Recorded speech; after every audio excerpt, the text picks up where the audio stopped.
I didn't realize I had crossed the line until I stopped recognizing myself. It was the third night in a row I couldn't sleep. My body was still. My mind wasn't. Every time I closed my eyes, I saw faces. Patients I had helped. Patients I had lost. Their stories clung to me like fog. Some cried out. Some just stared.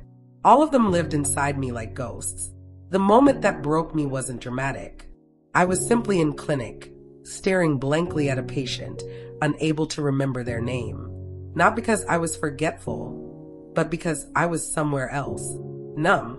I remember my voice cracking when I tried to explain something routine. My hands were steady, but my mind was shaking. That's when it hit me. I hadn't just been working hard. I had been giving away pieces of myself without ever stopping to refill. That's what compassion fatigue looks like.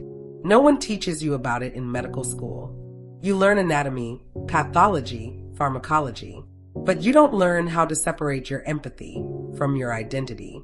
You don't learn that care without boundaries is a fire that eventually burns you too. I used to think setting boundaries meant being cold, that taking breaks was selfish, that saying no made you less of a healer. I would stay late, cover extra shifts, answer calls on my off days. It made me feel needed, useful, until it didn't. Until I found myself crying in the hospital bathroom after telling a family their loved one had died. Not just from grief, but from complete depletion. But then I started forgetting what joy felt like, what music sounded like, what a full breath tasted like. So I made changes. I stopped checking patient messages after a certain hour. Not because I didn't care, but because I couldn't pour from an empty cup. I learned how to say, that's not something I can take on today. I started treating myself like one of my patients, worthy of rest, care, and attention.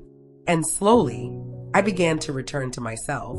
At one point, I also started talking to someone professionally. Not a big, dramatic step, just a few quiet conversations through an online therapy platform that made it easy to open up without rearranging my schedule. No pressure, no obligation, just support I didn't know I needed until I had it. If you're curious, the link is in the description. It's not an ad, just a suggestion from someone who needed it once, too. Here's what I wish someone had told me. You can care deeply without caring everything. Empathy without boundaries becomes self-destruction. Saying I need a break is not a weakness. It's wisdom. Boundaries aren't walls. They're doors. Doors you get to open and close so you can step into the world and step back when needed. Now, before I walk into a shift, I ask myself, am I here because I'm needed or because I feel guilty? Compassion should never come from guilt. It should come from overflow. Some days, I still struggle. Old habits don't break easily. But now I know the signs. I catch the exhaustion before it eats me. I pause when I need to. I forgive myself when I can't save everyone. If you're running on empty, please pause, breathe, rest. You're no good to your patients if you disappear inside your role. This work is sacred, but so is your sanity. If you're feeling this or have a story of burnout, boundary setting, or reclaiming yourself, send it to clinicconfessions@gmail.com. We're listening.